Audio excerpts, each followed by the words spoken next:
Hi, I'm Carcina. Oh, let's talk about it. Let's talk about it. No one knows Carcino and none of these. There's so much going on in the world, and I'm just giving my 2 cents on it. Go in and do a raid at someone's house, but you don't have an arrest warrant for them.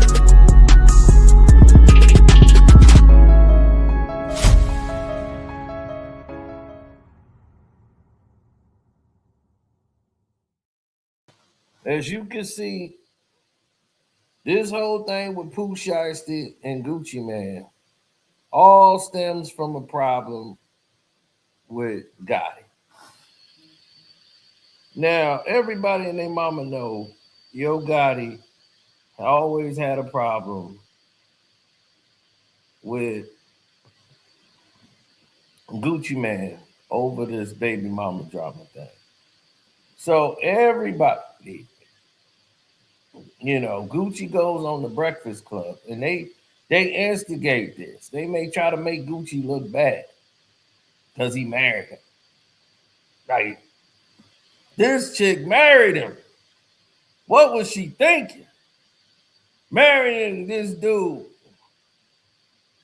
And so it was embarrassing for him. And Gotti, like, I got all this money and everything else that's going on. I'm doing good out here in the hood. And then Pooh Shiesty, who he signed, who Gotti wanted to sign, but he got him. And Gucci signed all these dudes from Memphis. Like about 17 dudes he didn't sign. And just to keep them away from Gotti and to put pressure on Gotti, making mixtapes, trying to embarrass him. It was a dangerous situation at the time. I still got a cousin live out there in Memphis. He don't get involved in none of that. He a hardworking man. He don't get involved in that street stuff. So that ain't his life. But, his boy Tone and all the people he went to school with, they out there. You know what I'm saying? And most of these dudes is crazy. And he keeps talking about it's all about sides, west side, south side, east side. And, it's whatever section you from, And, people still, Gotti still got people in there because he still got money and he good in the hood. Now, Gotti had to change his image based on what happened with, Dolph and everything else out there. So they had to switch it up. They couldn't do the same and move the same way they was moving before. So he had to rebrand himself and start growing a beard, get hair implants for the top of his head. And now he looked like a whole different guy. He trying to look like Rick Ross, like he a grown man. Whole different. Now he looked like Jeezy almost. He went from Yo Gotti to Young Jeezy. Meanwhile, Pooh Shiesty gets locked up. And that's when all the drama started to take place. That's when the distrust started to come in. That's when all this stuff is starting to develop. So it's like, oh, he ain't no 1017. He ain't 1017 no more. He threw it. So everybody is, riding that wave. So when you start seeing the action and the pull go in a certain direction that's not supposed to be, you start seeing a lot of activity go different and go numb. You know what I'm saying? Like it's not in the wheelhouse where everything else is supposed to be. You start seeing who's really on whose side and who's pulling from where. And you start seeing where all these other new artists out there ain't actually kicking in and you're not making any money. So you're actually losing by signing all these artists. Gucci ended up having to drop all those artists. And he only kept Pooh Shiesty. And he only signed them dudes to go at Yo Gotti. He wasn't thinking about making them stars. Then it came to the funeral situation for one of their guys, and Gucci only sent 10,000, and that's when it became a problem. They had to pay the rest, and I guess what's his name, Yo Gotti found out, and he sent the other 10,000. It was like 20,000 for the entire funeral.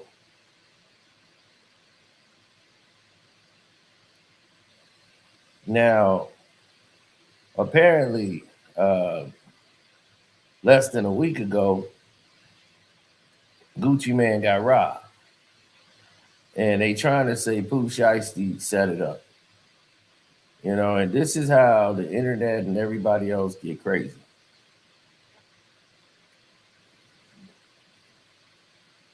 So Pooh Shiesty ain't go with Gotti. When he came out of jail, first thing he did was shout out Yo Gotti. He ain't even shout out Gucci. Then he said, you know what? I want off this label. I don't want nothing to do with this. I want off this label. He don't want to be signed with Gucci no more. He don't want to be 1017 and all that. He like, I'm done. You didn't treat us right. I'm out. So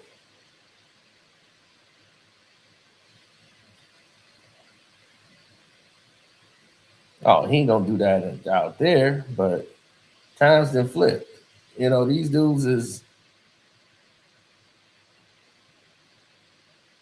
but when he did that, it created a whole new situation. So when you get involved in the trenches and you want to, go at it with this is why. Right, I've seen this go left over funerals, dog. I've seen it go left over funerals. When dudes don't come through, or they don't do something for the funeral, people say he ain't real. And dude was like, man, I didn't know him. I wasn't cool with him. What I look putting money on his books. I'm cool with you. If something happened with you, I got you. But I don't really know that dude like that. I gave 10, and that should have been enough. That should have been met with some gratitude. And y'all like, I'm shiesty because I only gave 10. So Gotti, I guess, sent the other 10 over. And since Gotti is rolling with Jay-Z and Rock Nation, he's pretty much protected from all the nonsense you see that's been going on.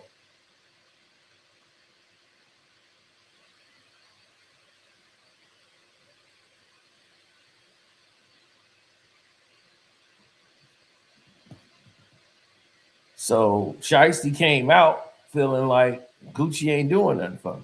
It's best that I just get away from him. But Gucci basically is like, look, man, I got a contract with you, and I ain't made no money off you yet. Now here you is at the hottest point in your career because you coming out of jail. We can finally make some money off this album. So I ain't finna let you go. And he want to go sign with CMG and Yo Gotti. So here it is. Gucci is in a situation where he hate Yo Gotti because Gotti screwed his girl. And now he about to take your only artist you had signed, the 1017. The last one left. And you signed all the Memphis dudes. And then you get robbed. Right after meeting with Pooh Shiesty about leaving. This was like the Eazy-E Suge Knight situation. Soon as he leave, he got all his security out there in LA, so he feel like he's safe. And then here come this swoop of like a bunch of alleged gang members came to have a discussion with Gucci. And they took Gucci's wedding ring and his watch. So allegedly, the watch is gone and the wedding ring. And they trying to say Pooh Shiesty set him up because as soon as he left, like about 5 minutes later, that's when they pulled up. all because he want to get out the deal. And they trying to, the streets is coming up with all kind of analogies saying, oh, well, he had to pay to get out. He had to give up Pooh Shiesty's contract in order to get out the situation. They got his watch, they got his ring. So,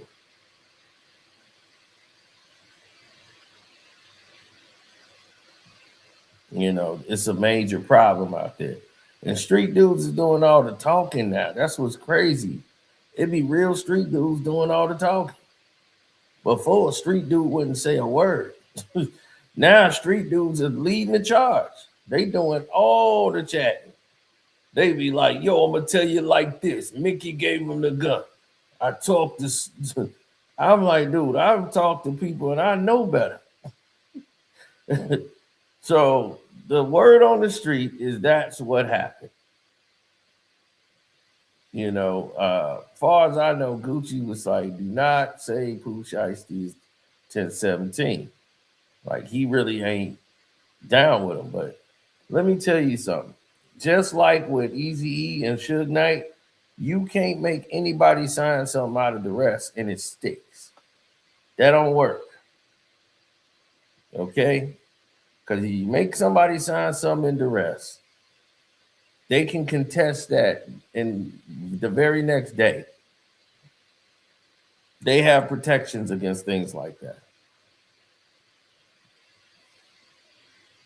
So all that, like, you better do this or else. Don't even bother with that.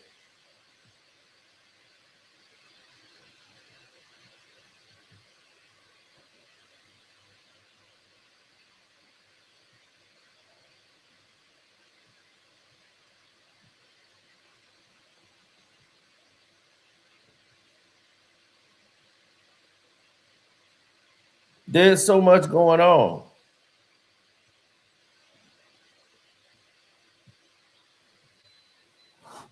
Well, Yo Gotti, why he ain't putting out mixtapes? Why Yo Gotti rapping? He ain't got to rap no more. What he gonna do? A show? Gotti can't even really go in Memphis like that. No, he got to go in there with like troops. No way.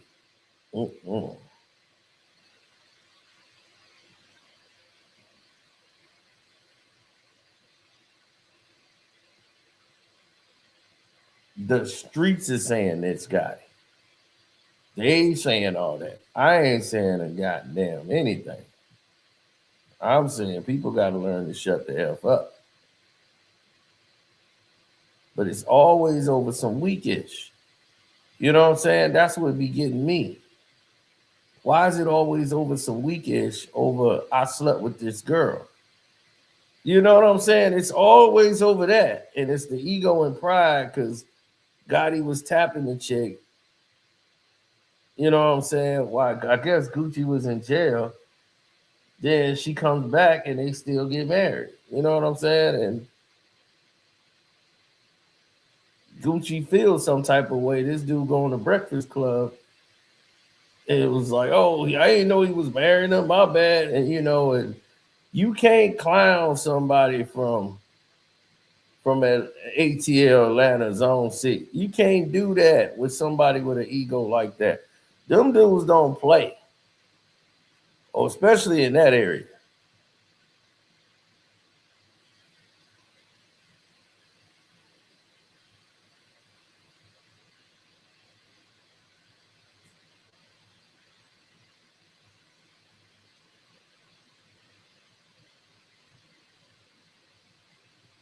Yeah, Gucci married her after all that.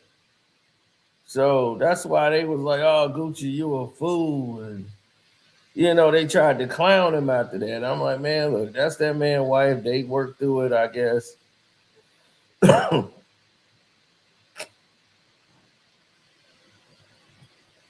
What gets me, though, is that dudes be doing they girls dirty all the time. You think Gucci wasn't banging about 30, 40 chicks out on the road? Right. She held him down while he was in jail. She handled business. That's why he's like, you know what? I'm gonna let that slide. Cause I didn't probably did you dirty.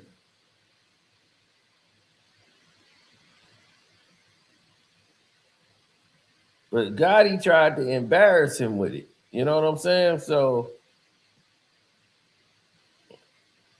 well, you gonna lose respect, and you know where Gucci from. That's a loss of respect. So Gucci signed all them dudes from Memphis just to keep pressure on Gotti. I mean, dog, he signed like about 17 dudes from Memphis, not Atlanta, not Zone 6.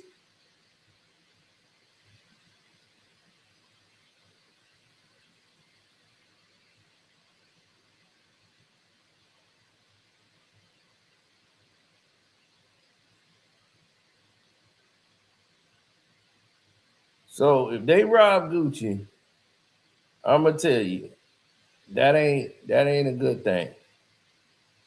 I'm glad he still got his life. That nobody did action because this is somebody who, if he had a firearm on him or anything, it could have went way different.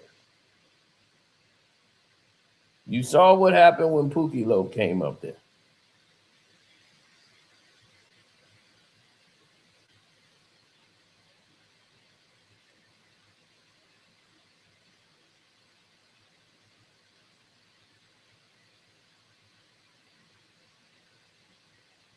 Ain't no hoe in Gucci. Gucci and Gotti are both some street dudes. But I'm saying they need to get off the nonsense for real and get to the music and the business because the feds is watching and they letting all this go down. They don't care. They just gonna come scrape up the pieces. They gonna scrape up the bodies and whoever left breathing, they gonna throw in jail and throw away the key. They want to keep that system going.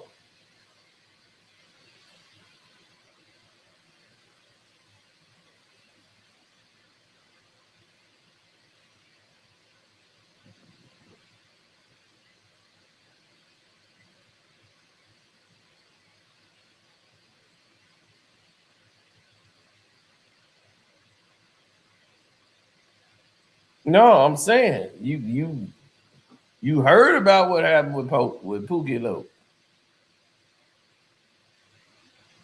and what happened in that situation. You heard about how that went left. You heard about all that. So if you heard about how all of that went, why would you even pursue it? Why would you even think that's a good idea? You know what I'm saying? And now everybody in the streets is talking about he got robbed from the watch and his wedding ring. I'm just saying, don't put Gucci back against the wall. That's the last dude you want but back against the wall. They said it wasn't while Gucci was in jail. It was before. He said it was way before Gucci had her. Gucci took her from Yo Gotti. Pay attention to what Dog did.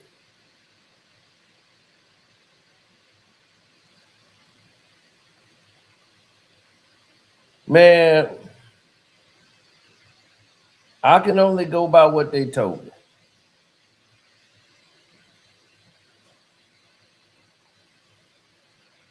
That was his girl when Gotti took her. That's how they tried to make it look. If it was something different, then it's something different. But this is what I'm saying. Dudes got to stop going at each other. You know what I'm saying? And stop warring over little shit. But when you in the streets, everything little get taken as disrespect, and people go and take it to an extreme. We got to learn how to be better so we can do better.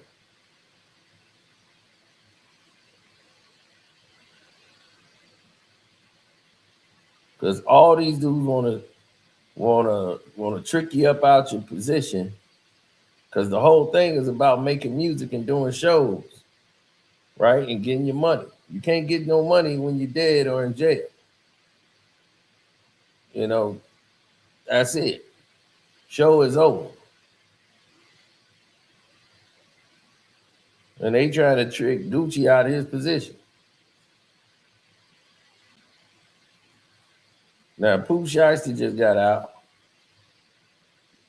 and he won't off his label. Then you're going to have to do it the real way. You're going to have to get lawyers. You're going to have to get out your deal that way. You just can't go because you want to leave. You can go on over to Yo Gotti. You still tied into that record label and that record contract. See, you're going to have to pay back and say, oh, well, he only paid me this, so it all depends on what that verbiage is in that contract. You just can't walk out. See, this is when it turns from street shit to legal shit and business shit. So you can't just go in there and waltz around and think you could do whatever it is you want to do.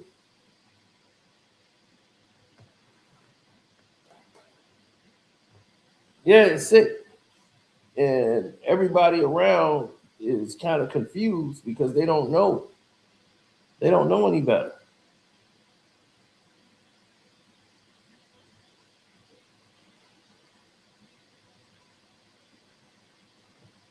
Yeah, and the internet all hype about it. Like, oh man, it's gonna be hot. Gotti versus Gucci, man, and now Pooh Shiesty's in there. And Pooh Shiesty set him up, man. Somebody could try to take dude's head off over that. You know what I'm saying? Like, it's real crazy dudes out there. It's crazy dudes in Memphis, crazy dudes in Atlanta. It's crazy dudes all over this place.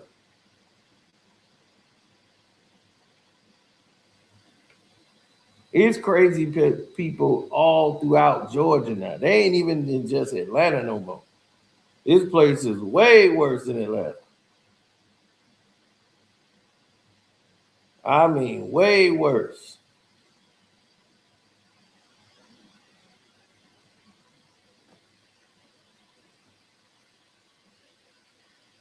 My boy, hey, that's how he met Offset. He was locked up in the county with Offset out there in Georgia. They was in the county jail together, and then they was rapping together. And he told him he was gonna look out for him.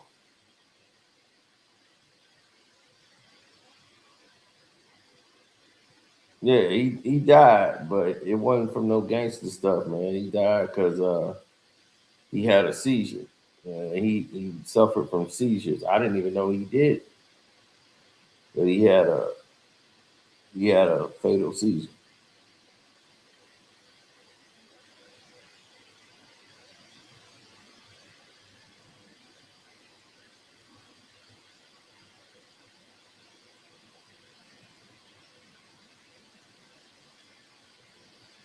Yeah, I know a lot of Georgia situations because most of them from Chicago. Most of them dudes out there in Georgia can't come back to Chicago because most of them was full of snitches. I'm gonna tell you, all them people that moved out there, dog, that was the worst of the worst of us. All the women, the snitches, all them people, they went to hide in Georgia. They went down to they grandma house down in Georgia and gonna stay with them, stay with their cousin and auntie down there until they get them a crib. They finna go down south. They couldn't deal with up here. Cause they did so much damn whole shit. They done burnt their damn name up. So they ain't good up here no more. So they gotta go somewhere else so they can reinvent themselves. So they go to Georgia. That's been happening since the early 90s, 1992 to be exact. The first person that started that trend was the Brat. The Brat was a straight lesbo. And back in 1992, that wasn't cool. She was getting down with a chick on the west side that was about to come out. It was gonna ruin her career. Her album had dropped, and she moved to Atlanta. And she was out there with JD and all of them. So she started a record label here in Chicago called Mobtown Records. And she was signing artists here at our record label, trying to open a record label up and try to make Atlanta and Chicago the hubs for music. But that wasn't just gonna pop up here. Ain't no real execs up here in the music business or nothing. So she was like, man, I'm losing money trying to do that and sign all these people. She was trying to keep it quiet because she didn't want nobody to know her secret at the time. She was getting up with dudes and she was getting up with chicks. But she was into girls, and she had one of the baddest women on the South Side.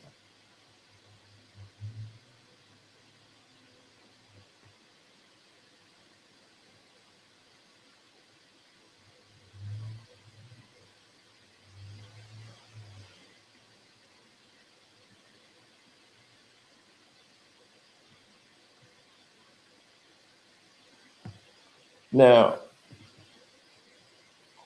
he said there's plenty of Detroit and Chicago folks down here. Yeah.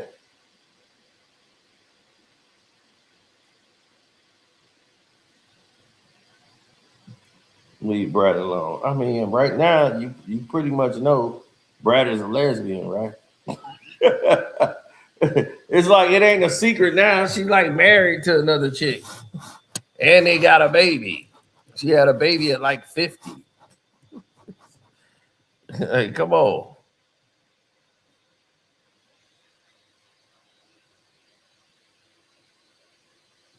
Yeah, so there's a lot of snitches that moved down there. A lot of people who ratted couldn't come back to the crib. They was like, dude, you told, you gotta go, dog. You gotta go. Go down to Georgia. And that's how a lot of them got down there. So all they ended up getting was a lot of snitches and rats who went down there and rebranded themselves as real ones. That's why you start seeing people getting rolled on and people telling. And most of those dudes ain't even from Georgia. They just been living there for so long. Be like, dude, your daddy was a rat. You come from a family of rats. And I know a whole bunch of them. They went down to Georgia. They did a thing up here. Now, here's the thing, right? Y'all all agree to do a crime. Y'all do a crime. Then one dude gets a lawyer because he ain't really do no crime. He was just a driver. So the driver comes in, gets the main guy. He never did nothing before. This is how you stupid you is. The driver you got, you wanted to make sure he was on there with y'all, but he ain't never did no crime before. So you got a guy who don't do crime on your team. But y'all agree to do this little heist. He just the driver. But he was the only one with a legit license. But what difference does having a legit license make when you finna do a crime? Who cares if he legit or not? He finna pull over and talk to the cops in a getaway. Long as the plates is good, you good. What good is the driver? So this dude got a license, but he can't drive. He's no damn getaway driver. He ain't did no crime before. So they do the damn robbery. Of course, they get busted because folding the girls in the car is you crazy? in a white, all white area. Cops was just watching them just because they was 5 Negroes in the car. And he was like, 5 Negroes in the car? In this area? Wonder what they're up to. So he was just on parole watching the whole thing. They didn't even spot him. They don't even see him. They thought he just rolled off. He just turned around and looking. They not even surveying the environment. So they get out and run into the damn jewelry store and the car sitting out there, and the cops was like, whoa, what just happened? They just ran in the store. So when they came out and you hear the ding, the alarm goes off, he just woo right away because he right there. So he pulls straight up, and man, all hell break loose. They get in the car, backup shows up, and they in the town when it's only like 3 police cars and you get caught. Because this dude he's not a getaway driver. He just got a license to drive. So now you get caught. They tie you to a whole string of robberies. Y'all start telling. The toughest dudes ever, right? Start telling. The dude who was the driver was scared to tell. They almost got him clipped because they were talking about how he out of jail. And we still in here. He had no record. And his mom had to put the house up to get him bailed out. He had an eye bond. She put the house up so that he can get out of jail. So he's at the crib.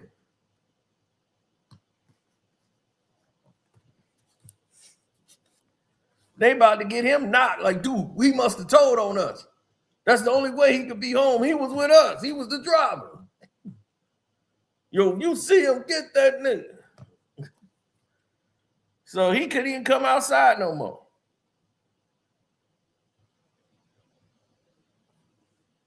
So what they do? The dude they thought was the toughest Don Dada in the clique ratted on all of them, gave up everything.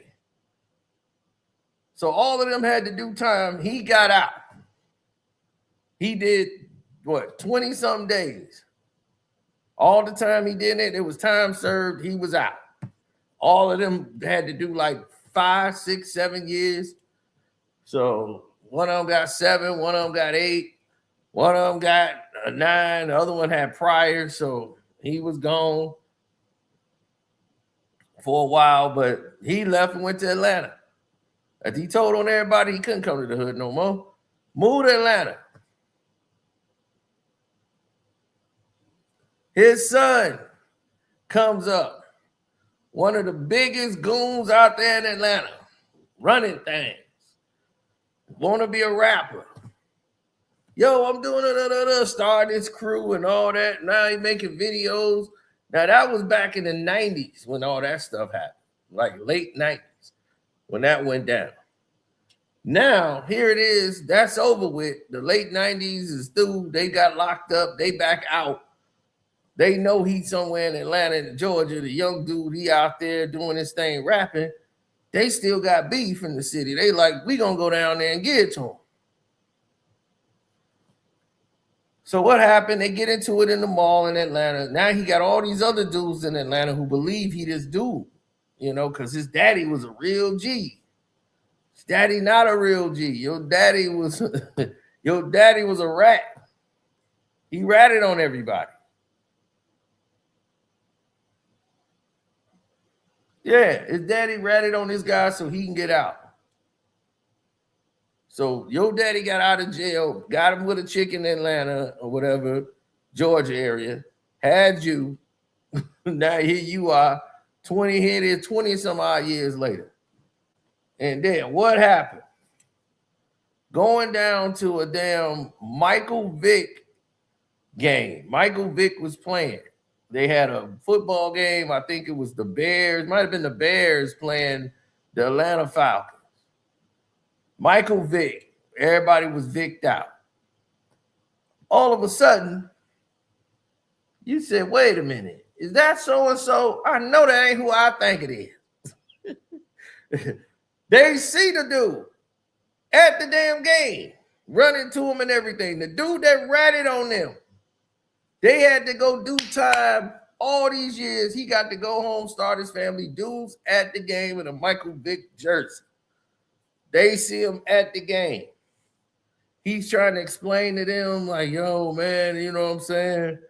I got y'all. I'm trying to come up and make it right by y'all, but I had to get out here and get on these bricks and all this and do this. But, man, I'm going to have everything out for y'all, man. I've been sitting there thinking about y'all because I didn't get a chance to explain to y'all what happened. So he come up with some bullshit, and they can't do him right there because they want to do him. So he was, all right, yeah, all right, got on the phone. The fool is here in a Michael Vick jersey. So at the same time, when he leaves, talking about some, he gonna do right by them, X, Y, and Z. He called up his son and telling them, yo, man, they trying to set me up. The dudes that did me wrong, tried to have me go to jail for life. They up here. So the son come up to the game with goons.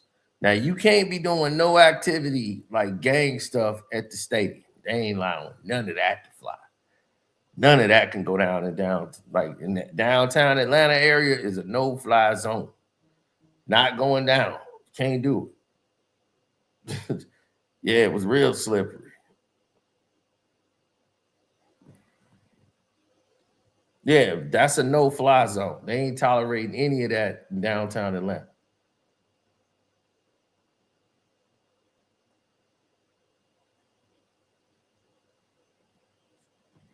Right, and then they get real Atlanta dudes who born and bred in Georgia. They loyal, you know. They riding because they know you. They just riding like, dude, I know this dude. I'm riding with him, and it's like, dude, you come from a family of snitches. Your daddy was a rat, and it was only natural. The son, the big goon, want to be a rapper, doing all this. They get into the activity. They boys started letting off, and he ended up hitting like the girl was in the car because they drove to the football game. So when they got down there and they saw dude, they got into the little shootout thing down in the outside of Atlanta. So that was the highway shooting that you heard about. So when they investigated and they led to the dude from Atlanta, dude from Atlanta don't even know them. He had shot the girl. He didn't even hit one of them. He ended up hitting the girl that was in the car. So they caught him, took him down, and next thing you know, he about to go to jail for this whole shooting thing. And he don't even know them. He from Georgia. He don't know them at all. All he know is the dude who father is the rat. He cool with him. He from Georgia. He riding because he loyal. And that's just how it was. So now all of a sudden, he telling him, all right, man, I might have to go get a case. I'm gonna need a lawyer. I'm gonna need this and that. And the dude who he did it for told him to do it like, man, I ain't got it. What you mean you ain't got it like that? No, man, I ain't got no record deal yet, man. I'm still just hoping I get signed, man. I ain't on yet. But man, when I get on, man, I got you, man. I ain't got it. He was like, man, ask your daddy. His daddy was like, man, cut that dude off. Don't talk to him. You don't know him because you don't know who listening on that phone. That could be the Fed. They be trying to wrap you up. So he stopped taking his calls and everything. And the boy from Georgia kept his mouth shut. He ain't talked to the cops about nothing, saying, okay, I'm going to flip on dude. All he did is pick up he got his call, visit his homeboy and said, hey, that dude who got me into this, yeah, he ain't right. He ain't right. So they went to go get him. And they lit the house up. I mean, lit that house up. Nobody was in it, thank God, but the house got lit up. And you want to know what happened? The rapper dude who swear he was on it with his daddy, him and his rat-ass daddy went to the police station and started telling them the whole thing. Said they came down here because they were looking for me because I the one did the right thing and I went to the cops because I ain't had nothing to do with it, officer. They came down here looking for me. They was coming to go to the football game. Just ran into you at the game. They wasn't looking for you. Daddy was ratting again. Then talking about this is the guy, he ordered this hit from jail. He want my son dead because he just decided he was going to go ahead and do something crazy. He did it. My son didn't tell him to do that. He did it on his own. And then the son signed a piece of paper saying, yeah, he did that and they shot up my house because of it. And he named all of the characters. He said, well, who was the known people with him? He named everybody. Son of a rat, and his daddy was a rat, and he took his son down there to be a rat.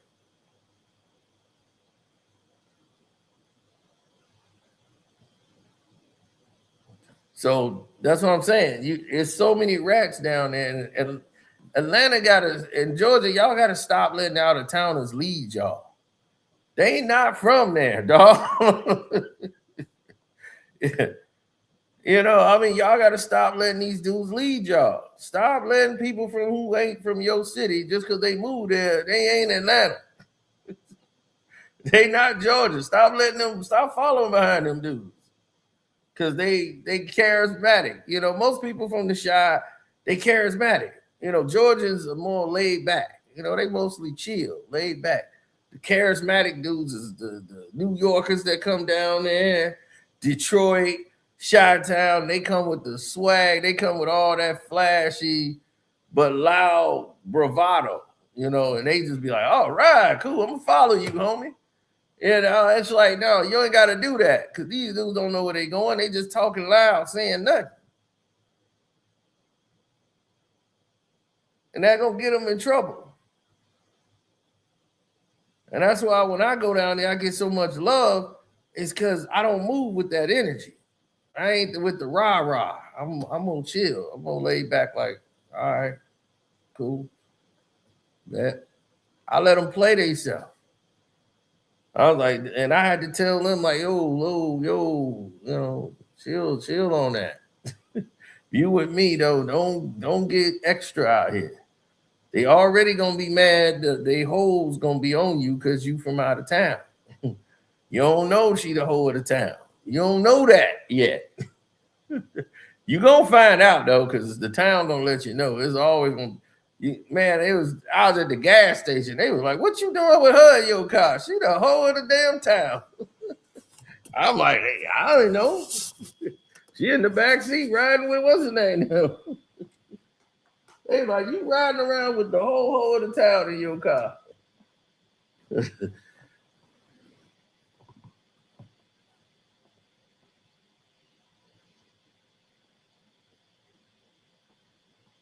No, man. People say I'm trying to get out of Atlanta. It's just that other people messed it up. People start coming there and start, you know, when they come somewhere, they don't respect it like they're a guest. It's their home. So it's their house. They come there, they start running things. And so it's like, okay, y'all don't have any respect.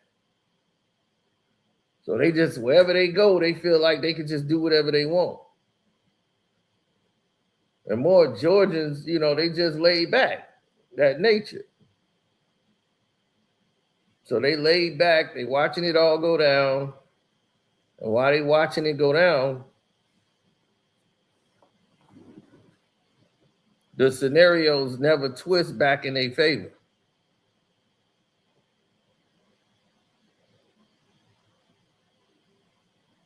Yeah, that's why they called it Chi-Lanta.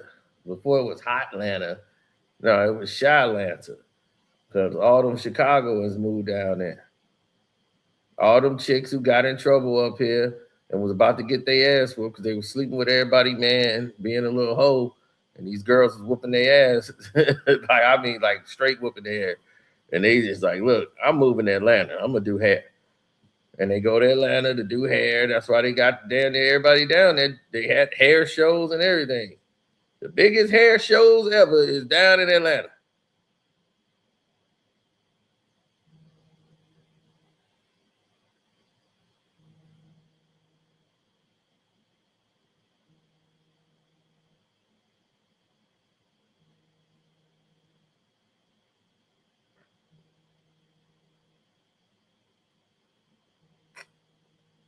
Right. The Bratnam came down there. Freaknik started kicking off in like 93, 94, 95. All during that time, each year, Freaknik. And everybody started going over there. People from the Bay start coming up. Everybody started flying down to Freaknik. And it was that really opened Atlanta up. to the bad environment. You got people from Cleveland coming in there. People from all the Midwest. They was going home after Freaknik 93. Everybody went crazy. After Freaknik 93, everybody went crazy. It was no longer a joke. People came up there crazy, like, dude, Freaknik, man, you ought to see all these hoes in the street doing all this. And they just letting it go. Man, you talking about, you had about 90 sexual harassment cases per second.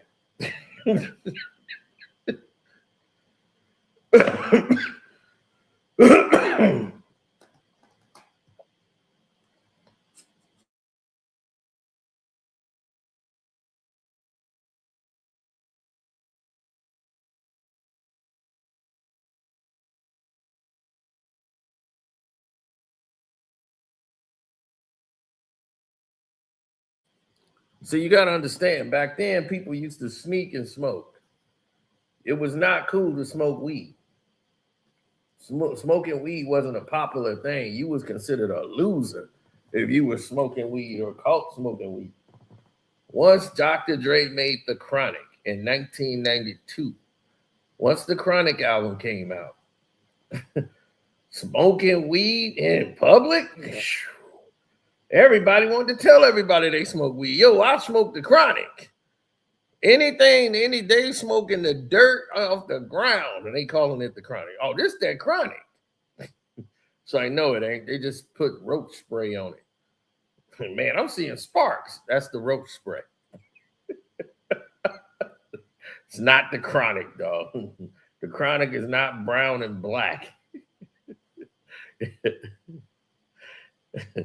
Yo, no, nobody was doing that, dog. I ain't saying nobody was smoking weed. I'm just saying it was not out in the open. People was you had to find papers. People like, we found tops. I don't know what that is. That's not mine. Like people, yeah, they were in total denial. They had to sneak and smoke back then. And lie and everything. Once the Chronic album came out, it was over. You could smoke. Everybody didn't care. They was telling people I smoked. Is that the Chronic? That was the downfall of Black America right there. When that Chronic album came out, they made it okay to smoke, cool to smoke weed. It was like, oh, it's cool now. It was the destruction of Black America. We were done. All rap changed just like that. It went from anti-drug rap to I do drugs. I sell drugs and I smoke weed. It started right there. Then it went to I ain't selling no drugs. I'm doing it, all the drugs now. Molly Percocet. Yeah, Molly Percocet. Lean with some Molly Percocet. I'm like, oh, shoot, these dudes have gone way out of crate. Pop a little pill. This is a full course meal. I'll be like, yeah, y'all crazy.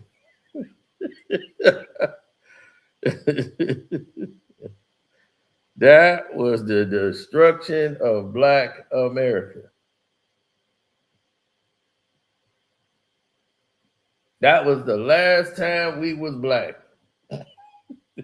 Before we went, we went all crazy.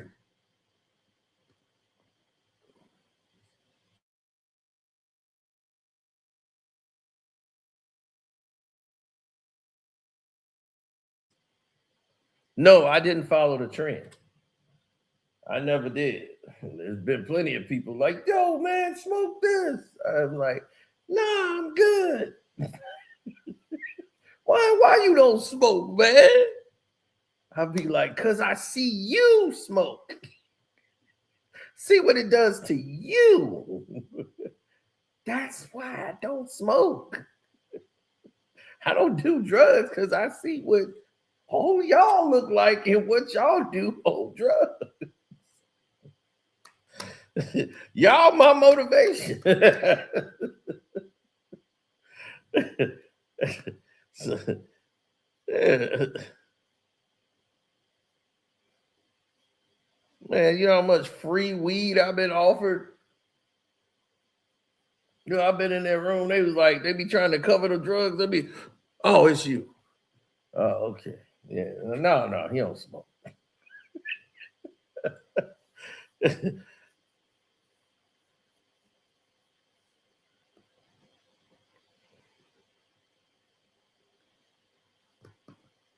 Yep. Black self-destruction. The Chronic. Once that Chronic album came out, that was led us to destruction. Boy, if you'd have tried to smoke something back then, well, a sister would have came along and knocked that joint out your hand. Brother, man, what's wrong with you? You got to open up your mind and get taught. You got knowledge of self. You are a king.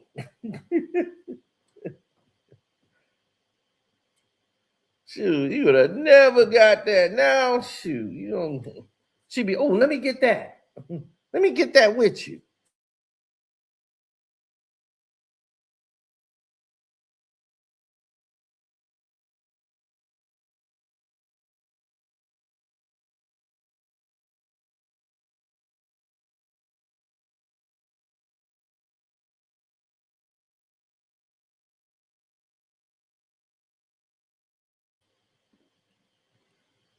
Right. The only people that did drugs like that back there was an artist.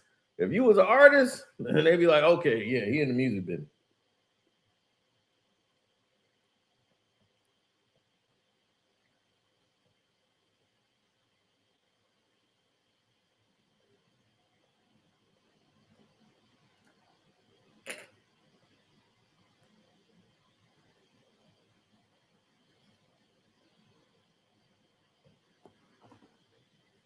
You gonna make me rethink history.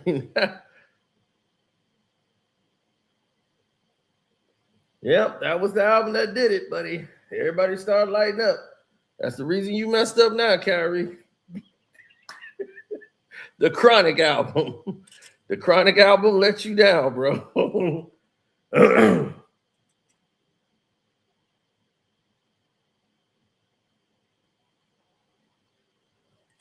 Yug Mouth, I got 5 on it. Yep. I got 5 on it. Everybody wanted to have a Chronic. Chronic sold 5 million records. Everybody, they was like, shoot, we can smoke weed now, make songs about smoking. Yep, I smoke weed.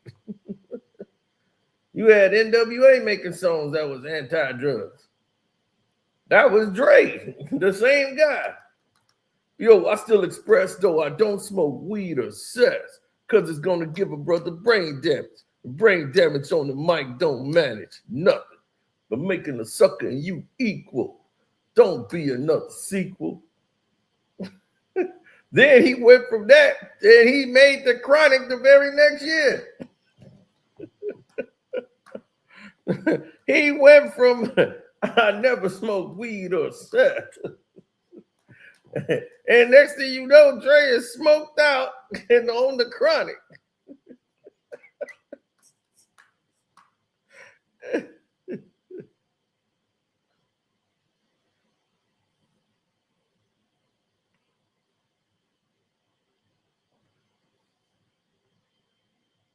Right. Rick James made Mary Jane.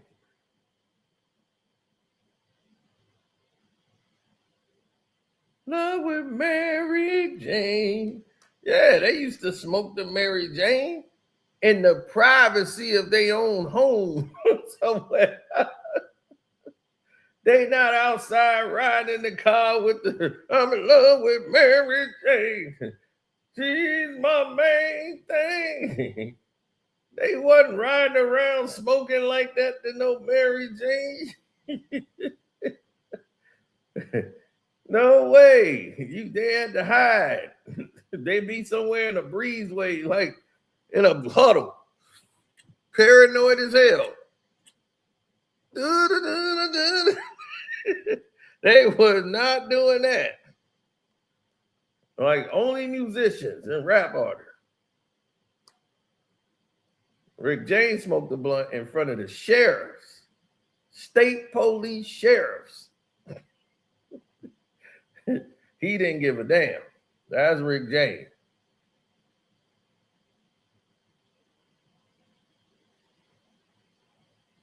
What about cocaine? Oh, shoot. You had to be an artist to do cocaine.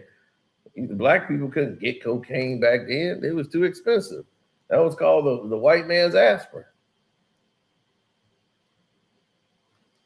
Black people couldn't afford cocaine. they,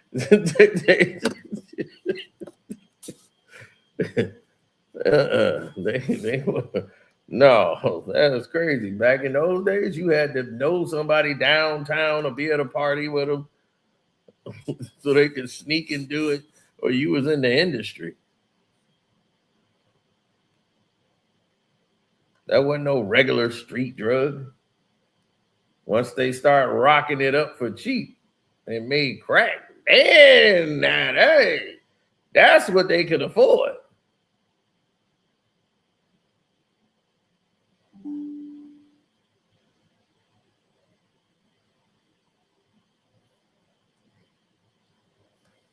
He got smacked. He should have got beat down.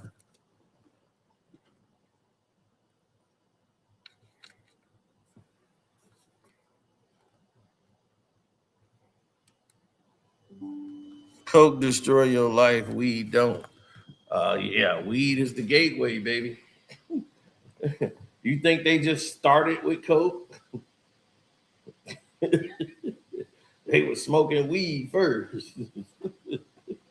Then they upscaled to Coke. And then it was all downhill.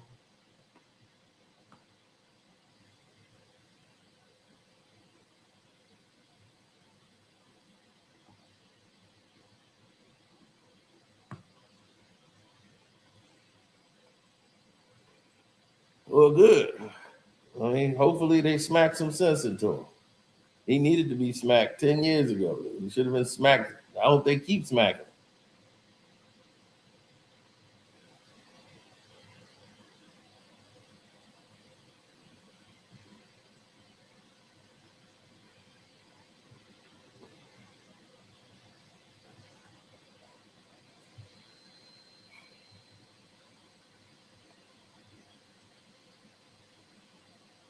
Now we got fentanyl in it. Well,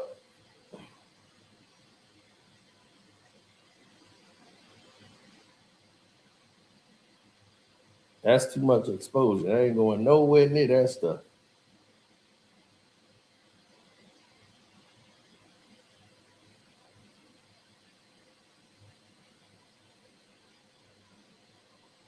Yeah, I told academics, me and him could have fought in the ring. We could have did a double bout. He could have boxed me. And Aiden, when Aiden fought that dude in the first round, mine would have been more brutal on academic.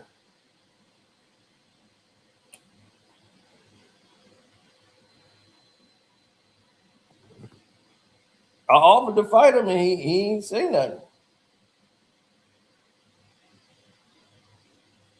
Yeah, well, your grandma was right.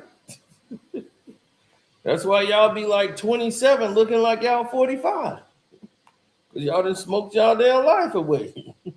They're going to be, how old are you? Like, you 40 yet? 40, I'm 26. Throat all gone, gums, lips black, fingernails black. Smoked your damn life away. Getting gray hairs at 30.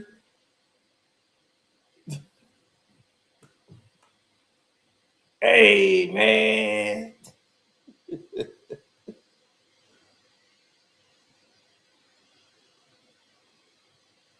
Dude, if you only knew how many people I knew who had descended into the drug trade.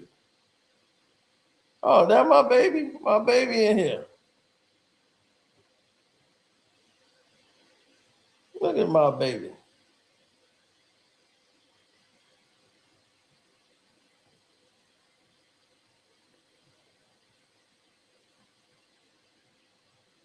Yes, in 1992, it got popularized. Everybody was weed crazy. Weed was the biggest thing on earth. I'm just glad I didn't go down that monster. And the reason that kept me sober is because I kept seeing everybody on drugs. It's not appealing. It wasn't like, man, they looking like they doing a great. No. The only person that really can't see it is the person that's on the drugs. The person that's not on the drugs get to see what they look like outside of it. And you go, oh my God. It's like putting on them glasses in the movie They Live. Like, oh no.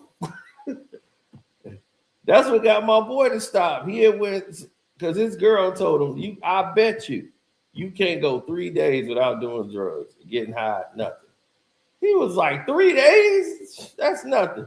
After 3 days, after the second day, he was in a pool of sweat. He was about to smoke up just out of routine. I was like, look, you was about to light up right now. He was, damn, how you sure right. But I want to win this bet. So he went ahead and said, all right, I'm going to do the drugs and put that away. I'm through. But after 2 days, he started seeing his boys and what they was look like. He said, do I look like that? Do I do that? I'm like, you worse. You worse. He was like, you lying. I'm not like that, dog. You know me. I ain't never like that. I'm like, dog, when you on drugs, you worse. You're worse than that. You worse than how your crew is. And he said, that's it. I'm getting clean. So he started getting clean.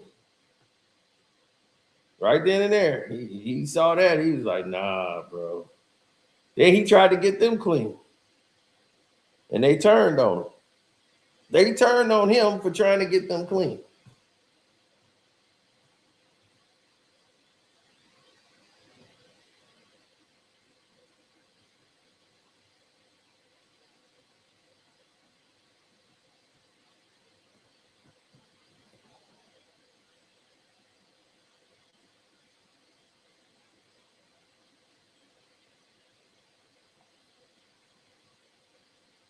No, they made y'all made it like it's dependable, like food.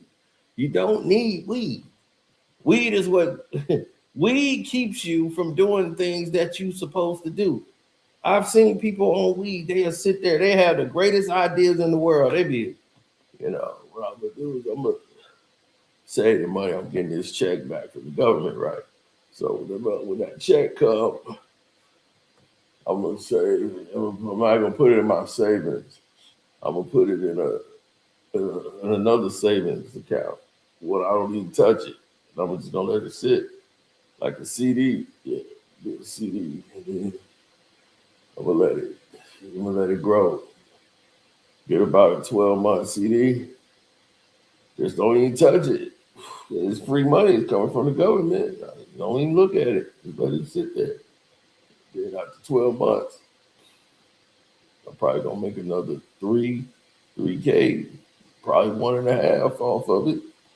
Then I might let that sit some more, do another CD. It depends on where I'm at with it. As long as I let it sit, the more money I get. Yeah.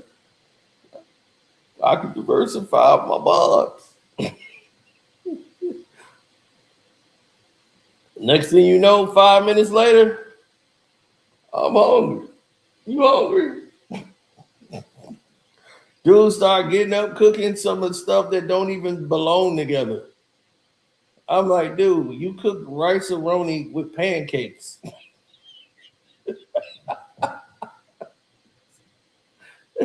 You got rice-a-roni and pancakes. Like, what are you making? Man, this thing tastes good. Robs you of your ambition. You have all these ideas, but you won't put a foot forward to get to it. You be like, man, Monday I'm gonna do laundry. I'm gonna do this. I gotta do that. I gotta take care of the business. Now you got some people that are they functional. They can actually go and function. Like a pothead to go to work because they know they got to get their bread, so they gonna go to work. But other than that, I know some that they be like, man, F this job. I'm gonna get select unemployment, man. They tripping. They asked me to work at work. You know, like I'm at work already and they want me to do something. You know, I'm like, oh, look, I know what I do. I've been coming in every day. Man, y'all are crazy.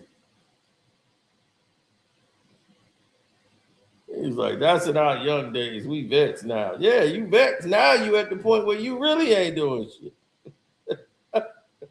You really ain't doing nothing to get nothing done.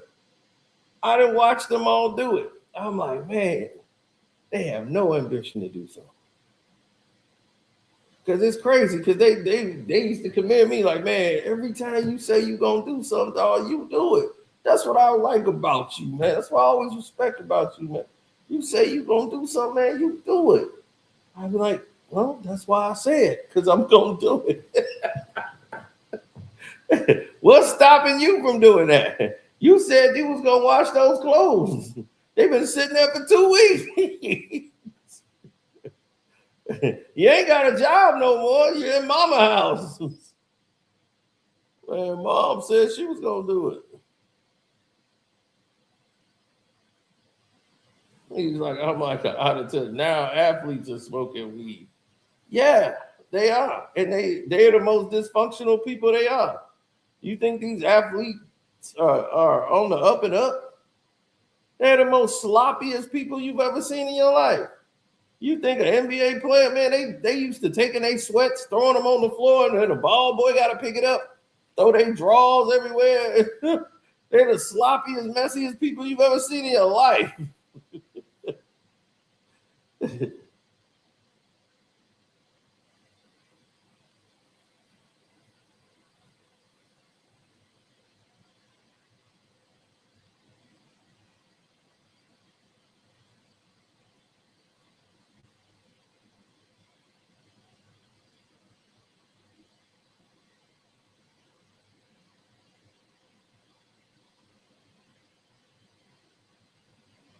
We don't make everyone lazy. That's true. Some people have gotten to the point where the weed don't even get them high no more. That's what you call functional addicts. They're functional with their problem.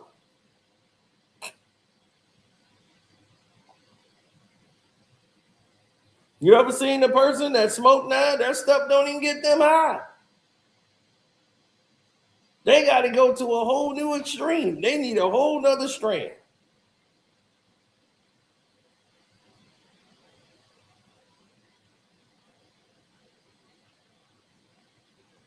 They smoke out of recreation.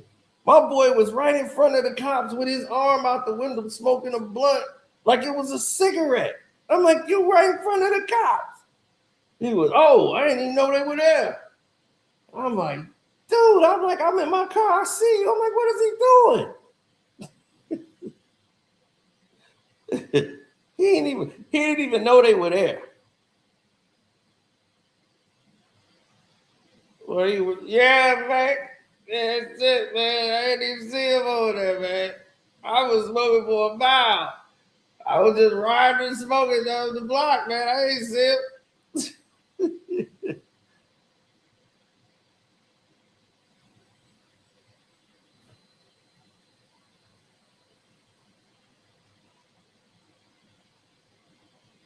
Conclusions? No. It's called I seen it. Seen it, son. Like a 20th seen it. No, I've seen all this. I've seen the behavior patterns. I've seen somebody so messed up. They're the motivation to never touch a drug in life. You will never want to touch a drug ever in life looking at these people. I swear to God, you'll be like, Instant reason not to. You ever see somebody search for their cell phone all through the house, tearing up furniture, and the thing is clipped onto their belt the whole time? He got the phone clipped on his belt and he been tearing up his damn house looking for the phone. Man, I've been looking for this damn phone, man. I'm hearing it go off. I'm like, it's on your hip, dog, on the clip. Oh, damn. Whenever you do that kind of drugs to the point where you can't, nah.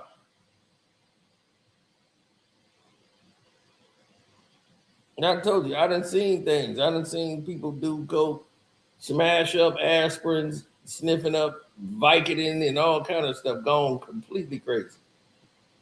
I told you, down in the basement, dude looking up at a basement window. He's like this. I came down there, I was like, what's wrong with your boy? Why is he staring at the window like that? He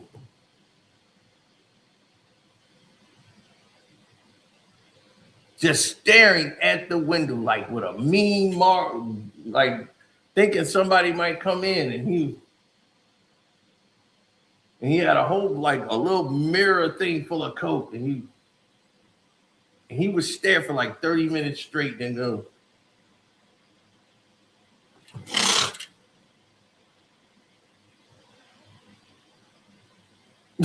He was right back focused on that window. I said, Jesus Christ. I never do drugs a day in my life. If that ain't motivation enough, I don't want to be like that. My thing is like, what makes this cool? I don't understand it. Like, I don't understand drug life. I just don't. I don't know what made it cool in the first place. Like, they were like, dude, you just feel invincible. You feel like you flying. I'm like, but you ain't. You on the ground. Literally.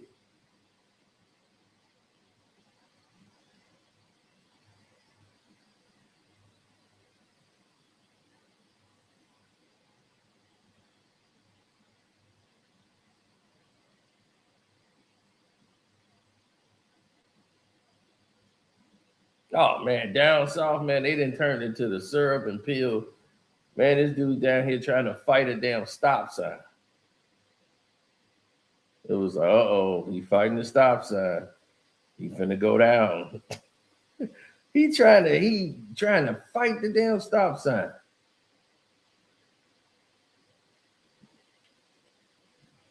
Gone.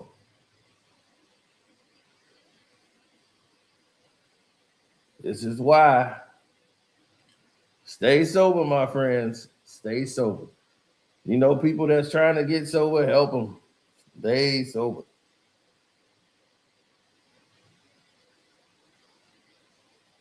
The movies ain't did nothing for nobody. Movies, no. What they was actually listening to. Wasn't no more Public Enemy out there. You'd have got beat up doing drugs if you'd have ran into the security of the first world. Fight the power. Fight the power. The stop sign said stop.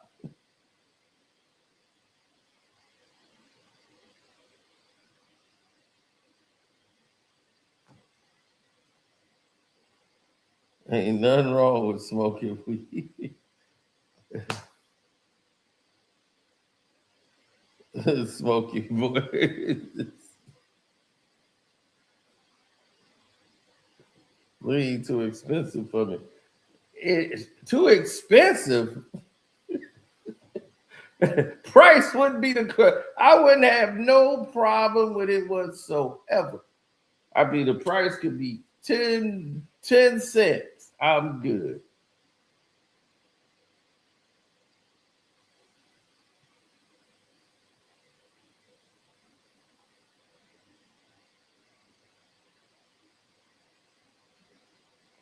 Man, I was on fire, man, on my parlays, man. And then the last game, I should have cashed out. These fools just, they went over at the last minute and just pissed me off. I still ain't gotten over that.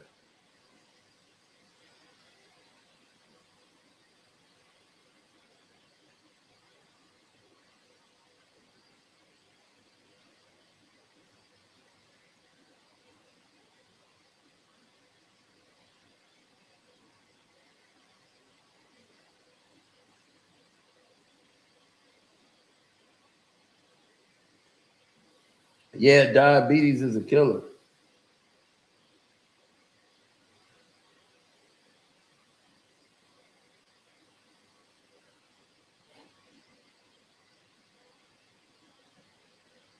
I remember 3 for 10. Jesus Christ. Mm-mm.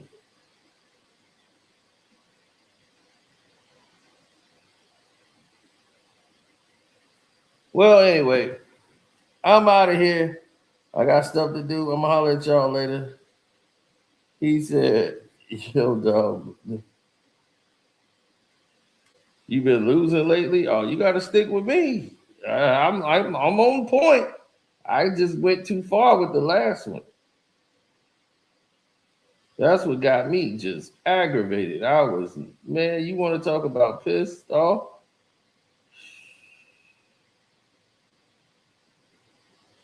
Still mad at that. That last one on the bottom. That's what did me in. They went over at the last second. Cost me all this money, man. I had it all. Pistons by 15, no problem. See that? No problem. Pistons by 15, no problem. The over 46, got it. Pelicans, knew the Pelicans was going to be in the game. And they ended up winning the game. I ain't picked them. I knew that was a trap game. I said, I'm taking them for the points. The under, OKC, and Toronto Raptors. And they end up losing. But I knew not to bet the Raptors games no more. So I bet the over-unders. See, I would have bet OKC and it would have blew up the parlay. Then I should have cashed out and they offered me a cash out price. And Brooklyn just gonna let this man, I'm so mad. Then I popped them on this one. Knicks over the 76ers. They wasn't fooling me. I knew what they was gonna do. Chicago Bulls, Derrick Rose night.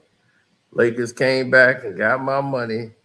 And for the win, the Miami Heat, Utah Jazz went over 245 points. I said, oh, they going over.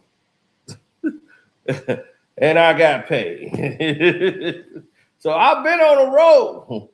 Sino be calling this thing down the line.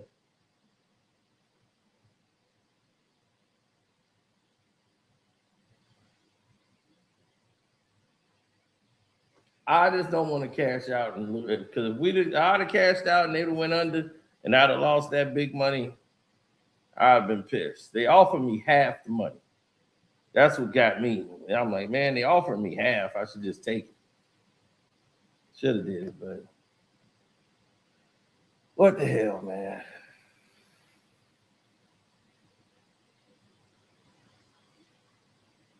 Anyway, I'm out. I'm gonna holler at y'all later. One.